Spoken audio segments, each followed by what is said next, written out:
ಈ ಜಾಗದಲ್ಲಿ ನಿಮ್ಮ ಸಂಬಂಧಿಕರು ಬಂಧುಗಳು ಯಾರಾದರೂ ಇದ್ದಿದ್ರೆ ನಿಮ್ಮ ಮನಸ್ಸಿಗೆ ನೋವಾಗ್ತಿತ್ತಲ್ಲ, ಬೇಜಾರಾಗ್ತಿತ್ತು, ಖಂಡಿತ ಆಗ್ತಿತ್ತಲ್ಲ. ಸೊ ಹಾಗಾಗಿ ಇವ್ರನ್ನೂ ಕೂಡ ನಿಮ್ಮ ಸಂಬಂಧಿಕನೋ ಬಂಧುನೋ ಬಳಗನೋ ಸ್ನೇಹಿತನೋ ಅಂದ್ಕೊಂಡು ಈ ವಿಡಿಯೋನ ಶೇರ್ ಮಾಡಿ.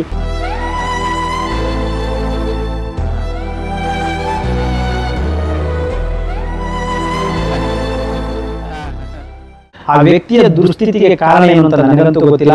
ಅದು ದೇವರು ಕೊಟ್ಟಿರೋ ಶಾಪನ ಅಥವಾ ಅವನಿಗೆ ಬಂದಿರೋ ಕಷ್ಟನ ನನಗಂತೂ ಗೊತ್ತಿಲ್ಲ.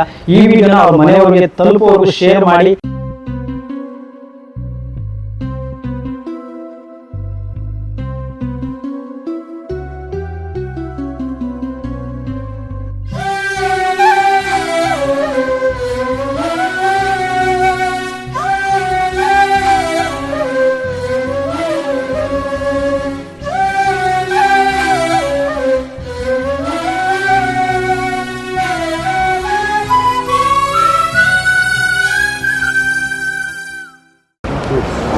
ಸ್ನೇಹಿತರು ನಮಸ್ಕಾರ, ನಾನು ನಿಮ್ಮ ಪ್ರೀತಿಯ ಜನಸ್ನೇಹಿ ಯೋಗೇಶ್.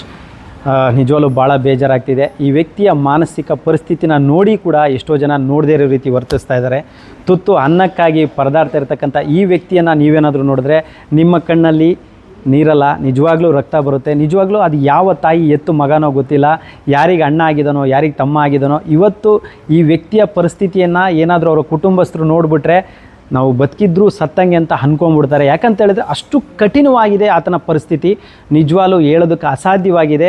ಯಾಕೆ ಅಂತ ಹೇಳಿದ್ರೆ ಅದನ್ನು ಯಾವ ಮಾತಲ್ಲಿ ಹೇಳ್ಬೇಕಂತ ನನಗಂತೂ ಗೊತ್ತಾಗ್ತಾಯಿಲ್ಲ. ಮಾನಸಿಕವಾಗಿ ಈ ವ್ಯಕ್ತಿಯ ಪರಿಸ್ಥಿತಿ ತುಂಬಾ ಚಿಂತಾಜನಕ ಆಗಿದೆ. ದಯವಿಟ್ಟು ಈ ವಿಡಿಯೋನ ಕೊನೆವರೆಗೂ ನೋಡಿ, ಜೊತೆಗೆ ಈ ವಿಡಿಯೋನ ಅವರ ಮನೆಗೆ ತಲುಪೋವರೆಗೂ ಶೇರ್ ಮಾಡಿ. ಸ್ನೇಹಿತರೆ, ಈ ಜಾಗದಲ್ಲಿ ನಿಮ್ಮ ಸಂಬಂಧಿಕರು ಬಂಧುಗಳು ಯಾರಾದರೂ ಇದ್ದಿದ್ರೆ ನಿಮ್ಮ ಮನಸ್ಸಿಗೆ ನೋವಾಗ್ತಿತ್ತಲ್ಲ, ಬೇಜಾರಾಗ್ತಿತ್ತು, ಖಂಡಿತ ಆಗ್ತಿತ್ತಲ್ಲ.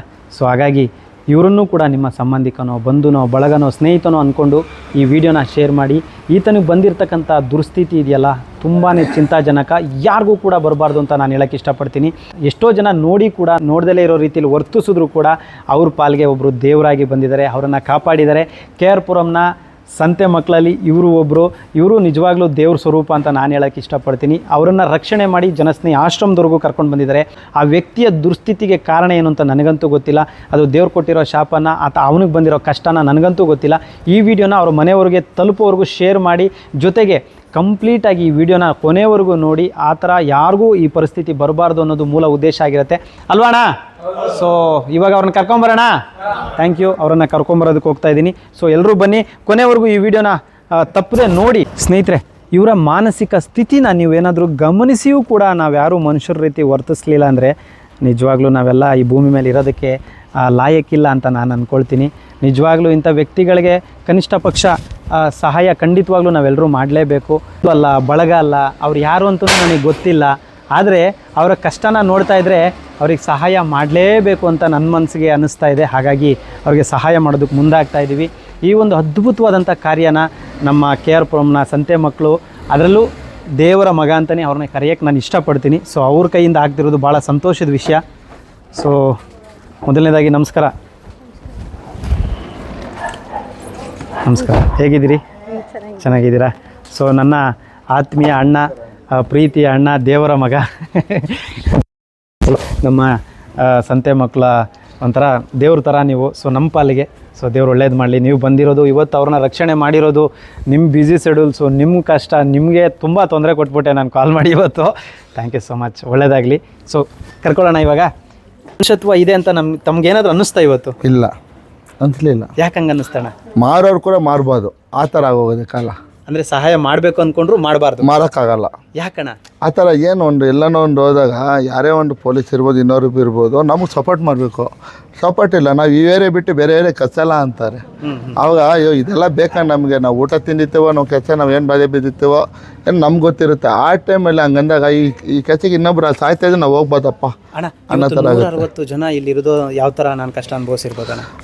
ಅದವ್ರು ನಿಮಗೆ 101 ಶಕ್ತಿ ಕಲ್ಲಿ, ನಮ್ಮ ಆಸ್ಕರ ನೀವೇ ತಗೊಳ್ಳಿ, ಆ ಥರ ಸಾಕ್ಸ್ರಿ ಅಷ್ಟೇ. ನಾನು ಹೇಳಿದ್ರು ಒಂದು ಮಾತು, ನಿಜವಲ್ಲೂ ಯಾರು ಕೂಡ ಸಹಾಯ ಮಾಡೋದಕ್ಕೆ ಆಗಲ್ಲ, ಈ ಥರ ಮಾನವೀಯತೆ ಸತ್ತೋಗಿದೆ ಅಂತ. ಹೌದೌದು, ಮಾನವೀಯತೆ 100 ಅಲ್ಲ 200% ಮಾನವೀಯತೆ ಅನ್ನೋದು, ಮನುಷ್ಯತ್ವ ಅನ್ನೋದು ಸತ್ತೋಗ್ತಾ ಇದೆ. ಆದರೆ ಬದುಕ್ಸೋಕೆ ಒಂದಷ್ಟು ಜನ ಇದ್ದಾರೆ, ಇಂಥ ಅಣ್ಣಂದರು, ಇಂಥ ಅಕ್ಕಂದ್ರು ಇದ್ದಾರೆ. ಸೊ ಇವತ್ತು ಈ ಹುಡುಗನ ಪರಿಸ್ಥಿತಿ ಇದೆಯಲ್ಲ, ನೀವು ನಂಬಲ್ಲ ಸ್ನೇಹಿತರೆ, ಯಾವ ತಂದೆ ತಾಯಿನೂ ಈ ವ್ಯಕ್ತಿಯನ್ನು ಈ ಸ್ಥಿತಿಲಿ ಏನಾದರೂ ಅವ್ರ ತಂದೆ ತಾಯಿ ನೋಡಿಬಿಟ್ರೆ ಪ್ರಾಣ ಕಳ್ಕೊಂಡ್ಬಿಡ್ತಾರಣ್ಣ. ನಿಜನೇ ಇಲ್ಲ? 100%. ಪ್ರಾಣ ಕಳ್ಕೊಂಡ್ಬಿಡ್ತಾರೆ ಅವ್ರು. ಯಾಕಂದರೆ ತಂದೆ ತಾಯಿಗೆ ಇಂಥ ಪರಿಸ್ಥಿತಿ ಬಂದರೆ ಮಕ್ಕಳು ನೋಡಿ ಎಂಜಾಯ್ ಮಾಡ್ತಾರೆ. ಬಟ್ ಮಕ್ಕಳಿಗೆ ಈ ಥರ ಪರಿಸ್ಥಿತಿ ಬಂದರೆ ತಂದೆ ತಾಯಿ ನೋಡಿ ಸುಮ್ಮನೆ ಇರಲ್ಲಣ್ಣ. ಯಾಕಂದರೆ ಅವ್ರು ಅಷ್ಟು ಶ್ರಮ ಬಿದ್ದು ಕಷ್ಟಪಟ್ಟು ಸಾಕಿರ್ತಾರೆ. ಸೊ ಹಾಗಾಗಿ ನಮಸ್ಕಾರ, ಬನ್ನಿ ಇಲ್ಲಿ, ಬನ್ನಿ ಬನ್ನಿ.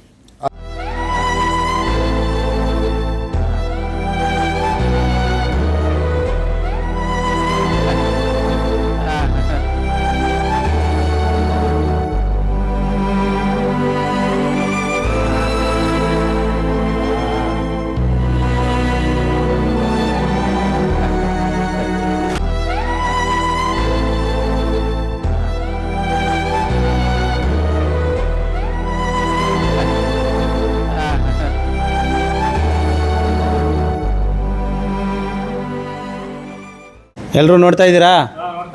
ಏನು ಅನಿಸುತ್ತೆ?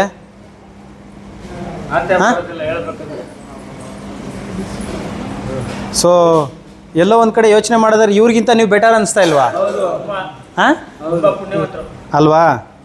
ಸೊ ಸ್ನೇಹಿತರೆ, ಈ ವ್ಯಕ್ತಿ ಯಾರಂತ ನನಗೆ ನಿಜವಾಗ್ಲೂ ಗೊತ್ತಿಲ್ಲ ನೋಡಿ. ಸೊ ಇವನಿಗೆ ನಿಜವಾಗ್ಲೂ ಬೆನ್ನು ಸುಟ್ಟೋಗಿದೆಯಾ, ಇಲ್ಲ ಯಾರಾದರೂ ಹೊಡೆದಿದ್ದಾರಾ, ಅಥವಾ ಏನೋ ಬಿಸಿನೀರು ಸುರಿದಿದ್ದಾರಾ? ಹೇಳಿಮ್ಮ. ಇವಾಗ ನಾವು ಆಟೋ ಚಾಲಕರಾಗಿ ಫಸ್ಟು ನಿಮ್ಮ ಆಶ್ರಮಕ್ಕೆ ಬಂದಿದ್ದೀವಿ, ಜನಸೇವೆ ಇದಕ್ಕೆ ಬಂದಿದ್ದೀವಿ. ಫಸ್ಟ್ ಆಲ್ರೆಡಿ ಬಂದಿದ್ದೀವಿ ನಿಮ್ಮ ಹತ್ರ. ಚಿಕ್ಕಣ್ಣವರು ಬೆಳಗ್ಗೆಯಿಂದ ಫೋನ್ ಮಾಡಿದ್ರು. ನಮ್ಮ ಫೋನ್ ಮಾಡಿ ಕರೆದಾಗ ಈ ಥರ ಒಂದು ಮಗು ಇದೆ, ಬಾಮ್ಮ ಹೋಗೋಣ, ಕರ್ಕೊಂಡು ಹೋಗಿ ನಿರಾಶ್ರಿತರ ಆಶ್ರಮ ಯೋಗೇಶನ ಹತ್ರ ಬಿಡೋಣ ಅಂತ ಹೇಳಿ ಕರೆದ್ರು. ನಾವು ಬಂದ್ಬಿಟ್ಟು ಬೆಳಗ್ಗೆಯಿಂದ ಆ ಹುಡುಗನ್ನ ಪಾಪ ಯಾರು ಎತ್ತಿದ ಮಗುನು, ನಾನು ಒಂದು ತಾಯಿಯಾಗಿ ನನಗೂ ಮಕ್ಕಳಿದ್ದಾರೆ, ನಾನು ಒಂದು ಆಶ್ರಮ ಥರ ಅಂದರೆ ಒಂದು ಹಾಸ್ಟೆಲ್ ನಡೆಸಿದ್ದೀವಿ, ಹಾಸ್ಟೆಲಲ್ಲಿ ಕೆಲಸ ಮಾಡಿದ್ದೀನಿ. 40-30 ಮಕ್ಕಳನ್ನ ನಾವು ಸಾಕಿದ್ದೀವಿ. ಇವತ್ತು ಆ ಮಕ್ಕಳೆಲ್ಲ ದೊಡ್ಡವರಾಗಿ ಮಮ್ಮಿ ಅಂತ ಕರೆದಾಗ ನಮಗೊಂದು ಸಂತೋಷ ಆಗುತ್ತೆ. ಇಂಥ ಮಕ್ಕಳನ್ನ ರೋಡಲ್ಲಿ ನೋಡಿದಾಗ ನಮ್ಮ ಚಿಕ್ಕಣ್ಣವ್ರು ನಮ್ಮನ್ನು ಫೋನ್ ಮಾಡಿ ಕರೆದಾಗ ಒಂದು 10 ಸಲ ಆದರೂ ಇಟ್ಕೊಂಬಂದು ಕುಂಡ್ರಿಸ್ತೀವಿ ಮಗುನ. ಪ್ರಜ್ಞೆ ತಪ್ಪೋಗಿದೆ ಹುಡುಗನಿಗೆ ಬುದ್ಧಿ ಸ್ವಾಧೀನ ಇಲ್ಲ. ಬೆಂಕಿ ಯಾವುದು ನೀರು ಯಾವುದು ಅಂತ ಗೊತ್ತಿಲ್ಲ. ಬೆಂಕಿ ಮೇಲೆ ಹೋಗಿ ಆ ಮಗು ಮಲಗಿದೆ ಅಂದರೆ ಆ ಮಗು ಇಷ್ಟು ಕಷ್ಟಪಡ್ತಾ ಇದೆ ಅಂದರೆ, ಇಷ್ಟು ದೊಡ್ಡ ಹುಡುಗನಾಗಿ ಅವ್ರ ತಂದೆ ತಾಯಿ ಎಷ್ಟು ಕಷ್ಟಪಟ್ಟು ಸಾಕಿರ್ತಾರೆ. ಪಾಪ ಈ ಹುಡುಗನ ಕಳ್ಕೊಂಡು ಅವ್ರ ತಂದೆ ತಾಯಿ ಎಷ್ಟು ನೋವು ತಿಂತಾ ಇದ್ದಾರೆ ಅಂತ ಒಂದು ತಾಯಿಯಾಗಿ ನನಗೆ ಅರ್ಥ ಆಗ್ತಾಯಿದೆ ಆ ಕಷ್ಟ. ಯಾಕಂದರೆ ನನಗೂ ಮಕ್ಕಳಿದ್ದಾರೆ. ಇವನು ನನ್ನ ಮಗ ಥರನೇ, 14-15 ವರ್ಷದ ಮಗು. ಅವನು ಚಿಕ್ಕ ಹುಡುಗ. ಅವ್ರ ತಂದೆ ತಾಯಿ ಹೆಂಗೆ ಸಾಕಿರ್ತಾರೆ, ಇಷ್ಟು ನೀಟಾಗಿದ್ದಾನೆ, ಇವಾಗ ಪ್ರಜ್ಞೆನೇ ಇಲ್ಲ ಅಂದಮೇಲೆ ಅವ್ರ ತಂದೆ ತಾಯಿ ಹೆಂಗೆ ಇಟ್ಟಿರ್ತಾರೆ ಮನೆಯಲ್ಲಿ. ಒಂದು ತಾಯಿಯಾಗಿ ನಮ್ಮ ಕಳ್ಳು ಚುರುಕು ಅನ್ನುತ್ತೆ, ಈ ಥರ ಮಕ್ಕಳನ್ನ ರೋಡಲ್ಲಿ ಬಿಟ್ಬಿಟ್ರಲ್ಲ ಅಂತ. ಬೆಳಗ್ಗೆಯಿಂದ ಅವರು ಅಷ್ಟೇ, ನಾವು ಅಷ್ಟೇ, ಒಂದು 10 ಸಲ ಆದರೂ ಓಡೋಗ್ತಾನೆ. ಹಿಡ್ಕೊಂಡ್ಬಂದು ಕುಂಡ್ರಿಸ್ಕೊಂಡು ಪೊಲೀಸರ ಹತ್ರ ಹೋಗಿ ಪರ್ಮಿಷನ್ ಲೆಟ್ರ್ ತೊಗೊಂಡು ಬಂದು ನಿಮ್ಮ ಹತ್ರ ಇಲ್ಲಿ ಕರ್ಕೊಂಬಂದುಬಿಟ್ರೆ ಅವ್ನಿಗೊಂದು ಒಳ್ಳೆ ಊಟ, ಒಳ್ಳೆ ಆರೋಗ್ಯ. ಇವಾಗ ಮೈಯೆಲ್ಲ ಇಷ್ಟು ಸುಟ್ಕೊಂಡಿರೋದು ನಿಮ್ಮ ಹತ್ರ ಮಾತ್ರನೇ ಸಾಧ್ಯ. ನೀವು ಮಾಡೋ ಸೇವೆಯಿಂದನೇ ನಾವು ನೋಡಿದ್ದೀವಿ. ಎಷ್ಟೋ ಇದಕ್ಕಿಂತ ಕೇವಲವಾದವ್ರನ್ನೂ ಕೂಡ ನೀವು ಕೈಯಿಂದ ಮುಟ್ಟಿ ಸ್ವಸ್ಥಪಡಿಸಿ ನೀವು ತೊಗೊಂಬಂದಿದ್ದೀರಾ. ದಯವಿಟ್ಟು ಇವರು ನಿಮ್ಮ ಹತ್ರ ಕರ್ಕೊಂಬಂದುಬಿಟ್ಟಿದ್ದೀವಿ ಅಂದರೆ ನಮಗೊಂದು ನಂಬಿಕೆ. ಇವನ್ ತಂದೆ ತಾಯಿ ಹತ್ರ ಈ ಮಗುನ ಇವ್ರ ತಂದೆ ತಾಯಿ ಹತ್ರ ಕ್ಷೇಮವಾಗಿ ನೀವು ಸೇರಿಸ್ತೀರಾ ಅನ್ನೋ ನಂಬಿಕೆ ನಮಗಿದೆ. ಇದೇ ಥರ ನೀವು ತುಂಬ ಮಕ್ಕಳನ್ನ ನೋಡಿ, ಇಷ್ಟು ಜನ ಸಾಕ್ತಾ ನಮ್ಗೆ ಈ ಒಂದು ಮಗುನ ಬೆಳಗ್ಗೆಯಿಂದ ನಾವು ನಿಮ್ಮನ್ನು ಎಷ್ಟು ಯೋಚನೆ ಮಾಡಿದ್ದೀವಿ ಅಂದರೆ, ಈ ಒಂದು ಮಗುನ ಇವತ್ತು ನಮ್ಮ ಕೈಲಿ ಸಂಭಾಳಿಸೋಕ್ಕಾಗಿಲ್ಲ ಅಂದರೆ, ಇಷ್ಟು ಜನನ ನೀವು ಸಂಭಾಳಿಸ್ತಾ ಇದ್ದೀರಾ ಅಂದರೆ, ಎಷ್ಟು ಪ್ರಾಬ್ಲಮ್ಗಳನ್ನ ಇದರಲ್ಲಿ ನೀವು ಫೇಸ್ ಮಾಡ್ತಾ ಇದ್ದೀರಾ ಅಂದರೆ, ಈ ಜನರ ಮಧ್ಯೆ ನಿಜವಾಗ್ಲೂ ನೀವು ಗ್ರೇಟು. ನಮ್ಗೆ ಅಷ್ಟು ಇವತ್ತು ಎಕ್ಸ್ಪೀರಿಯೆನ್ಸ್ ಮಾಡ್ಕೊಂಡಿದ್ದೀವಿ. ನೀವು ದಿನ ಮಾಡೋ ಕೆಲಸನ ನಾವು ಇವತ್ತೊಂದು ದಿವಸ ಎಕ್ಸ್ಪೀರಿಯೆನ್ಸ್ ಮಾಡಿದ್ವಿ. ಒಂದು ದಿವಸದಲ್ಲಿ ಒಂದು ದಿನ 11 ಗಂಟೆಯಿಂದ ಟ್ರೈನ್ ಮಾಡಿದ್ದು ಇಲ್ಲಿಂದ 2.5 ಕಿಲೋಮೀಟರ್ ನಾವು ಸ್ಟೇಷನ್ಗೆ ಹೋಗೋದು ತಿರ್ಗಾ ಓಡ್ಬರ್ತಾನೆ. ಇವಾಗ ಅಲ್ಲಿಂದ ಇಲ್ಲಿಗೆ ಬರೋ ಅಷ್ಟರಲ್ಲಿ ಎಷ್ಟು ಸಲ ಕಿಟಕಿದಾಗ ಜಂಪ್ ಮಾಡೋಕ್ಕೆ ನೋಡಿದ್ದಾನೋ, ಹೆಂಗೆ ಹಿಡ್ಕೊಂಬಂದಿದ್ದೀವೋ ನಮ್ಗೆ ಗೊತ್ತಿಲ್ಲ. ಅಷ್ಟು ಕಷ್ಟಪಟ್ಟು ಈ ಮಗುಗೆ ಏನಕ್ಕೋಸ್ಕರ ಒಂದು ಒಳ್ಳೆ ಊಟ ಸಿಗಲಿ, ಒಂದೊಳ್ಳೆ ನಿದ್ದೆ ಮಾಡಲಿ ಆ ಮಗು, ಅವ್ರ ತಂದೆ ತಾಯಿಗೆ ಬೇಗ ಸಿಗಲಿ ಅಂತ ದಯವಿಟ್ಟು ನಾನು ನಿಮ್ಮನ್ನು ಸಾರ್ವಜನಿಕರ ಹತ್ರ ಏನು ಕೇಳ್ಕೊತಾ ಇದ್ದೀನಿ ಅಂದರೆ, ಈ ಮಗುಗೆ ಅವ್ರ ತಂದೆ ತಾಯಿ ಸಿಗೋವರೆಗೂ ಈ ವಿಡಿಯೋನ ಶೇರ್ ಮಾಡಿ, ಇವ್ರಿಗೆ ಸಪೋರ್ಟ್ ಮಾಡಿ. ಜನಸೇವೆ ಯೋಗೇಶ್ ಅವರು ತುಂಬ ಒಳ್ಳೆ ಕೆಲಸಗಳು ಮಾಡ್ತಾಯಿದ್ದಾರೆ, ತುಂಬ ಜನಕ್ಕೆ ಸಹಾಯ ಮಾಡ್ತಾಯಿದ್ದಾರೆ. ಒಂದು ದಿವಸ ನಾವು ಅವ್ರು ಮಾಡೋ ಕೆಲಸ ಮಾಡಿದ್ದಕ್ಕೆ ನಮ್ಗೆ ಇಷ್ಟೊಂದು ಬೇಜಾರಾಗಿದೆ ಅಂದರೆ, ಅವರು ದಿನ ಇಂಥವ್ರನ್ನ ನೋಡ್ತಾ ಇದ್ದಾರೆ. ಅವ್ರಿಗೆ ಸಪೋರ್ಟ್ ಮಾಡಿ, ಅಟ್ಲೀಸ್ಟ್ ಅವ್ರಿಗೆ ಏನೋ ತೊಂದರೆ ಕೊಡದೇ ಇದ್ರೂ ಪರವಾಗಿ ಕೊಡದೆ ಅವ್ರಿಗೆ ಸಪೋರ್ಟ್ ಸಪೋರ್ಟ್ ಮಾಡಿಲ್ಲ ಅಂದರೂ ಅವ್ರಿಗೆ ತೊಂದರೆ ಕೊಡಬೇಡಿ. ಈ ವಿಡಿಯೋನ ಆದಷ್ಟು ಶೇರ್ ಮಾಡಿ, ದುಡ್ಡುಗೋಸ್ಕರ ಅಲ್ಲ, ಇಲ್ಲ ಅವ್ರ ಹೆಸರು ಮಾಡೋಕ್ಕೋಸ್ಕರ ನಾನು ಶೇರ್ ಮಾಡಿ ಅಂತ ಹೇಳ್ತಾ ಇಲ್ಲ. ಈ ಮಗು ತಂದೆ ತಾಯಿ ಸಿಗಬೇಕು, ಆ ಹುಡುಗ ಆದಷ್ಟು ಬೇಗ ಅವ್ರ ಮನೇಲಿ ಹೋಗಿ ಸೇರ್ಕೋಬೇಕು. ಯಾಕಂದರೆ ಆ ಹುಡುಗ ಯಾವ ದೇವ್ರ ಪುಣ್ಯನ ನಮ್ಮ ಕೈಯಲ್ಲಿ ಸಿಗ್ದ ನಾವು ಇಲ್ಲಿ ಕರ್ಕೊಂಬಂದು ಬಿಟ್ಟಿದ್ದೀವಿ. ಪಾಪ ಅವ್ರ ತಂದೆ ತಾಯಿಗಳು ಎಲ್ಲಿ ಇದ್ದುಕೊಂಡು ಆ ಮಗುನ ಹುಡ್ಕೊಂಡು ಎಷ್ಟು ನೋವು ತಿಂತಾ ಇದ್ದಾರೋ. ಆದಷ್ಟು ಬೇಗ ಈ ವಿಡಿಯೋನ ಶೇರ್ ಮಾಡ್ಕೊಳ್ಳಿ ಅಂತ ನಿಮ್ಮನ್ನು ಕೈ ಮುಗಿದು ಕೇಳ್ಕೊತಾ ಇದ್ದೀನಿ. Thank you so much. ಹಾಗೆ ನಮ್ಮ KR ಪುರಂನ ಎಲ್ಲ ಸಂತೆ ಮಕ್ಕಳಿಗೂ ಹೃದಯಪೂರ್ವಕವಾಗಿ ಧನ್ಯವಾದಗಳು. ಹಾಗೆ ವಿಶೇಷವಾಗಿ ಈ ವ್ಯಕ್ತಿಯನ್ನು ಅಲ್ಲಿ ಯಾರೋ ಒಬ್ಬರು ಸಾರ್ವಜನಿಕರು, ಅವ್ರ ಹೆಸರು ತಿಳ್ಕೊಂಡಿಲ್ಲ ನಾನು, ಸೊ ಇದೆ ಸರ್ ಒಂದು ನಿಮಿಷ, ಅವ್ರ ಹೆಸರೇನೋ ನಾನು ತಿಳ್ಕೊಳ್ಳಿಲ್ಲ. ಸೊ ಅವರು ಈ ವ್ಯಕ್ತಿಯ ಪರಿಸ್ಥಿತಿನ ನೋಡಿ ಒಂದು ವಿಡಿಯೋ ಮಾಡಿ ಕಳಿಸಿ ಇಮಿಡಿಯೇಟಾಗಿ ಸರ್ ಇವ್ರಿಗೆ ಏನಾದರೂ ಹೆಲ್ಪ್ ಮಾಡಿ ಅಂತ ಹೇಳಿದ್ರು. ಆವಾಗ ನನಗೆ ನೆನಪಿಗೆ ಬಂದಿದೆ ನಮ್ಮ ಚಿಕ್ಕಣ್ಣ. ಸರ್ ನಿಮ್ಮ ಹೆಸರು ನನಗೆ ಗೊತ್ತಿಲ್ಲ, ಆದರೆ ನನ್ನ ಕಡೆಯಿಂದ ಹೃದಯಪೂರ್ವಕವಾಗಿ ಧನ್ಯವಾದಗಳು. ಶನೇಶ್ವರ ಸ್ವಾಮಿಯರ ಆಶೀರ್ವಾದ ನಿಮಗೆ ಸಿಗಲಿ. ಹಾಗೆ ನನಗೆ ಈ ಒಂದು ಕೆಲಸಕ್ಕೆ ನನಗೆ ಆ KR ಪುರಂವರೆಗೂ ಹೋಗೋಷ್ಟು ಶಕ್ತಿನೂ ಇರಲಿಲ್ಲ, ಆಮೇಲೆ ನಿಜವಾಗ್ಲೂ ಸಮಯನೂ ಇರಲಿಲ್ಲ. ಆ ಕ್ಷಣಕ್ಕೆ ನನಗೆ ಚಿಕ್ಕಣ್ಣ, ನಾನು ಯಾವಾಗಲೂ ಹೇಳ್ತೀನಿ ದೇವ್ರ ಮಗ ಅಂತ, ನಮಗೆ ಕೊಟ್ಟಿರೋ ವರ, ನಮಗೆ ಅಣ್ಣನಾಗಿ ಸಿಕ್ಕಿರೋದು ನಮ್ಮ ಪುಣ್ಯ. ಸೊ ಚಿಕ್ಕಣ್ಣಂಗೆ ಕರೆ ಮಾಡಿ ತಿಳಿಸಿದ ತಕ್ಷಣ ಇಮ್ಮಿಡಿಯೇಟಾಗಿ ಹೋಗಿ ಒಂದು ಮಧ್ಯಾಹ್ನ ಫುಲ್ಲು ಈ ಹುಡುಗನಿಗೋಸ್ಕರ ಅವ್ರದ್ದು ಎಷ್ಟೇ ಕೆಲಸ ಇದ್ರೂ ನಿಲ್ಲಿಸಿ ಹೆಲ್ಪ್ ಮಾಡಿದ್ದಾರೆ. ಇದ್ರ ಜೊತೆಗೆ ಮಂಜಣ್ಣ ಅವರು ಕೂಡ ಬಂದಿದ್ದಾರೆ. ಹಾಗೆ ಈ ಸಂತೆ ಮಕ್ಕಳು ಎಲ್ರಿಗೂ ಕೂಡ, ಮಂಜಣ್ಣವ್ರಿಗಾಗಿರ್ಬೋದು, ನಿಮ್ಮ ಸ್ನೇಹಿತರಿಗಾಗಿರ್ಬೋದು, ಅಕ್ಕವ್ರಿಗಾಗಿರ್ಬೋದು, ಮತ್ತು ಇವ್ರನ್ನ ರಕ್ಷಣೆ ಮಾಡೋದಕ್ಕೆ ಸಿಬ್ಬಂದಿ ವರ್ಗದವ್ರು ಯಾರು ಸಪೋರ್ಟ್ ಮಾಡಿದ್ರು ಅವ್ರಿಗಾಗಿರ್ಬೋದು, ಟೋಟಲಿ ಯಾರೆಲ್ಲ ಸಹಾಯ ಮಾಡಿದ್ದೀರಾ ಅವ್ರಿಗೆಲ್ಲರಿಗೂ ಹೃದಯಪೂರ್ವಕವಾಗಿ ಧನ್ಯವಾದಗಳನ್ನ ತಿಳಿಸ್ತಾ ಈ ವಿಡಿಯೋನ ಎಂಡ್ ಮಾಡ್ತಾಯಿದ್ದೀನಿ. ದಯವಿಟ್ಟು ಈ ವಿಡಿಯೋನ ಕೊನೆವರೆಗೂ ನೋಡಿ, ಶೇರ್ ಮಾಡಿ, ಅವ್ರ ಮನೆಯವ್ರು ಆದಷ್ಟು ಬೇಗ ಸಿಗಲಿ. ಇಷ್ಟು ಜನನ ನೀನು ಕಾಪಾಡ್ಕೊ ಬರ್ತಾ ಇದೆಯಾ ಅಂದರೆ ಸತ್ಯಾಗ್ಲೂ ತುಂಬ ಖುಷಿ ಆಗುತ್ತೆ ನನಗೆ. ಎಷ್ಟು ಹೋಗ್ಬಿಡ್ತಾನೇನೋ ಇವನು, ಟ್ರಾಫಿಕಲ್ಲಿ ಬಿದ್ದೋಗ್ಬಿಡ್ತಾನೇನೋ ಅಂತ ಅಷ್ಟು ಭಯ ಬಿದ್ದುಬಿಟ್ಟೆ ನಾನು. ಮಲಗ್ಲೂ ಇಲ್ಲ, ಕೂತ್ಲೂ ಇಲ್ಲ, ಆ ಕಾರಿಂದ ದುಮ್ಕೋಕ್ಕೆ ಹೋಗ್ತಾನೆ. ನಿಜವಾಗ್ಲೂ ಇಷ್ಟು ಜನನ ಇದೊಂದೇ ನಮಗೆ ಫಸ್ಟ್ ಟೈಮು ಈ ಎಕ್ಸ್ಪೀರಿಯೆನ್ಸು. ಈ ಹುಡುಗನ ಒಬ್ಬನ್ನ ಸಮಾಲ್ಸಕ್ಕೆ ನಾವಿಬ್ರು ಎಲ್ಲ ಸಂತೆ ಮಕ್ಕಳು ಅಷ್ಟು ಕಷ್ಟಪಟ್ಟಿದ್ದಾರೆ ಎಲ್ಲರೂ. ಹೇಳ್ಬೇಕಂದ್ರೆ ಯಾವ ದೌರ್ಪಣ್ಯ ಗೊತ್ತಿಲ್ಲ ನನಗೆ, ನಾನು ಒಬ್ರಿಗೆ ಹೇಳ್ದೆ 10 ಜನ ಕಾಯ್ತಿರೋ, ಬಟ್ ಅವ್ರಿಗೆಲ್ಲ ಥ್ಯಾಂಕ್ಸ್ ಹೇಳ್ತೀನಿ. ಇಲ್ಲ, ಸಂತೆ ಮಕ್ಳು ಎಲ್ಲರೂ ಜೊತೆಗೆ ಸೇರ್ತಾರೆ. ಅಲ್ಲಿರೋರು ಅಷ್ಟೇ, ತರಕಾರಿ ಮಾರೋರು, ಹೂವು ಮಾರೋರು, ಪ್ರತಿಯೊಬ್ಬರು ಕೃತಜ್ಞತೆ ಸಲ್ಲಿಸಲೇಬೇಕು.